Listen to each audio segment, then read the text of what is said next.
Hello everyone, in today's video I'm going to show you how you can update your Pangolin instance and also all the related containers like CrowdSec, traffic and all the stuff.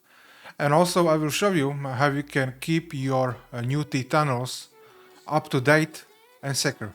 This video will be really short, so yeah, just follow along and you will be good to go. So let's jump straight into how we can update our stack.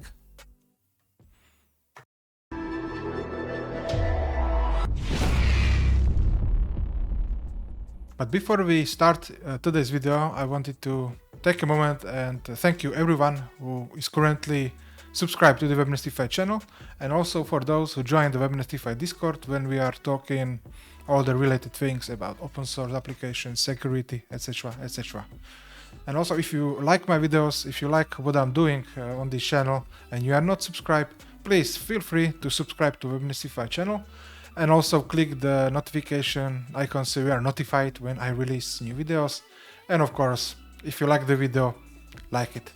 And I would like to also invite you to Webnestify Discord to join our amazing conversations that we have here. So thank you everyone, and now let's get back to our video. Alright, so let's get into it and how you can update your Pangolin instance and also your new T tunnels on your sites. So the first to know when there is an update, you can see with the new T you have the version, and when you click this information and it should tell you that new T is available. Please update to the latest version for the best experience. That's one of the things. This is for the tunnels. And also for the new version of the Pangolin, you can check the version here. And you will go to the GitHub and see all the releases. At the moment we are on the latest, but I'm going to show you how you can upgrade it really easily. Hello there, Simon here. Sorry for the interruption, but I have something exciting to share with you. Do you want to take your knowledge and skills even further and go beyond the basics? If the answer is yes, I invite you to join the Webnestify channel membership. Members get exclusive deep dives and advanced tutorials, behind the scenes insights and private Discord community, and monthly live Q&A calls with me. Click the join below to hop in, and now let's continue with video. So first thing what we need to do is to get to our terminal. Alright, so let's go to our terminal. Let me zoom in for you. And usually, if you follow my tutorials, you install the Pangolin in the root. So what we need to do is now to type docker compose stop. It will stop all the containers. Okay, all the containers are stopped, and now we need to edit our docker compose file. So nano docker compose.yaml. And what we need to find is, for example, for the image, for the CrowdSec, we have the latest, which is great. Then when we go to our older application like Gerbil, let's scroll down, and as you can see, we have the image tagged to version 1.2.1. Yes, you can always pin the version that you want to use, or you can just remove it and you can type latest, and it will always pull the latest image. And then when we go to our Pangolin instance, again we have a pin version 1.9.4, but we can always set to latest. If you really want to follow what the Pangolin recommend, is to always pin the new versions, but I'm doing this couple months and I never run into any issues, so yeah, you can do the latest. And then we can check the traffic, and also we have traffic version 3.5. we can maybe do also the latest, there should be no problem. And then we can Ctrl O enter to confirm and Ctrl X to exit. And what we can now do is to docker compose pull, and it will pull the latest images.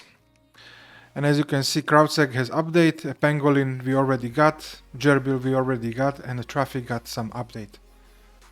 So it is now pulling the latest images, and now we can do docker compose up-d and docker compose logs f, and should be all good. So let's just wait for the container Pangolin to start it, and we can see basically the logs if everything is okay. And looks like yes, everything is correct. So we updated the CrowdSec and the traffic container. Okay, so let me go back to the web interface.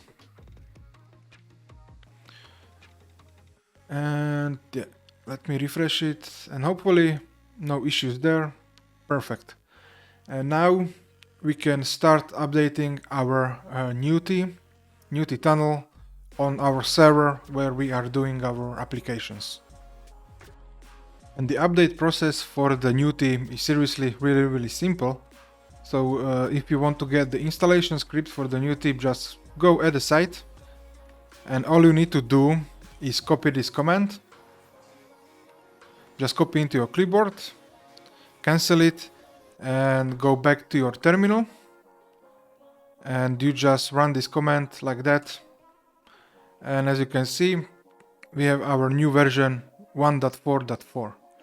And when we do system control status Newty, everything should be working fine. So let me go back to our Pangolin instance, and probably take a little bit more. Okay, let me go to edit, and come on. Oh yeah, I need to system control restart Newty service. And now we restarted the Newty service because I forget to do it. So let me go back to the sites, and as you can see, we have our updated Newty tunnel. So yeah, that's pretty it for this video. It's seriously simple, and even if you want to really automate everything, you can put the watchtower flags, but I don't recommend it using it for Pangolin. I always like to manually update and verify that everything is working. So yeah, that's it folks. I want to take a moment to give a huge thank you to all the amazing members who joined the Webnestify community. Your support really means the world to me. It helps me creating this content and go deeper into advanced topics and build the kind of resources that free tutorials alone can't cover. So shout out to our current members. You are the reason this channel keeps growing stronger. Alright everyone, so that's it for this video. I really hope you enjoyed it and you learned something new. And also I would like to ask you, if you like my videos, my content, subscribe to the Webnestify channel, like it, share it with others, and also join the Webnestify Discord. It's free and we can have really great conversations, and also to help you with some technical challenges.